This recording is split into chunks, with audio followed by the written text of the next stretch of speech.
Point number one to selling over 100K a month in 2025, only sell to people who want what you're selling. Okay, this is a key thing. If you only sell to people who want what you're selling, you're gonna make a ton of money.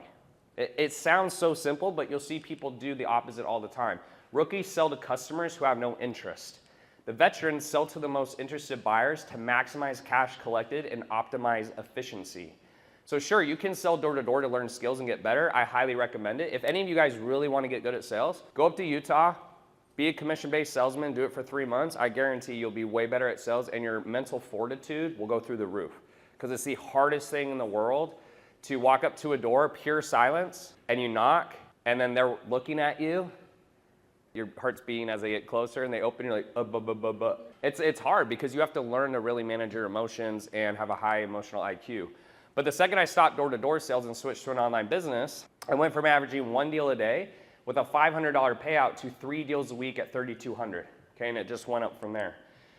Better yet, I went from spending 72 hours a week in the hot sun. So has anyone been in Alabama in the summer? It's hot as shit. It is super hot. You're sweating down your back.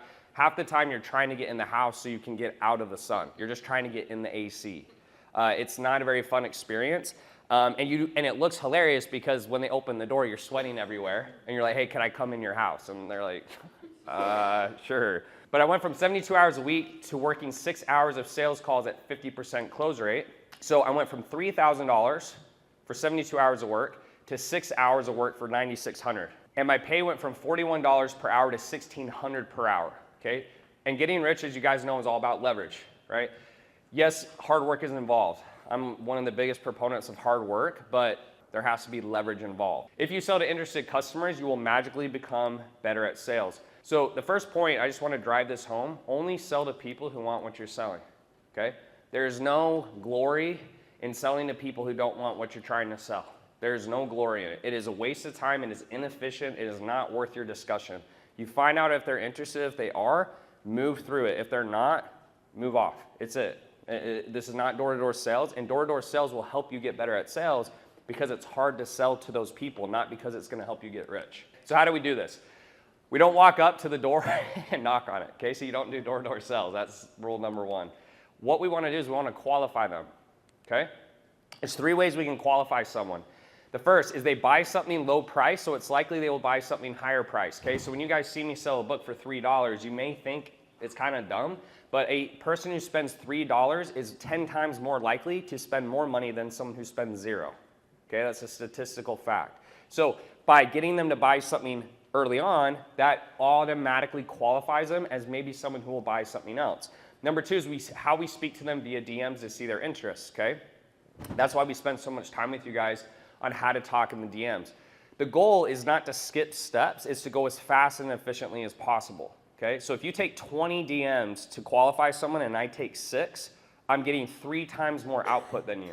Most of you guys have inefficiency problems. A lot of you guys work pretty hard, but you're so inefficient, which is why you get frustrated, because I am 4 or 5 or 6 times more efficient than you. So a lot of you guys, what you need to work on is get more efficient. It's not working harder, it's really being able to see, okay, this person is interested in move. This person is not, move away. Okay? Does that make sense?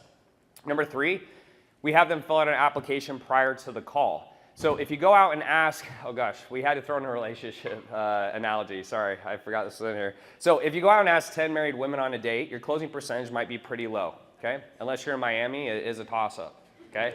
Kind of kidding, but not really. But it's a toss-up. But the point I'm trying to make is you have a better shot asking 10 single women than 10 married women, agreed?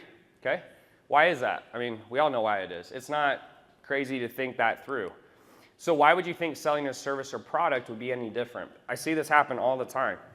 You know, well, Tanner, they don't seem like they really want to lose weight. I'm like, then why are we talking to them? Now, there's a difference between objections, and we'll go through some examples. There's a difference between objections and not being interested, right? But if someone really isn't interested, if I say, hey, you trying to lose weight? Not really. Okay, so you don't really care? Not really. That is not a good sign, because you don't want to try to sell to someone who's not interested. It's too hard to overcome. That's door-to-door sales. Door-to-door sales, you're selling to people who do not want what you're selling, okay? We're trying to sell to people who do want what we're selling, which is why it's easier and it creates more leverage.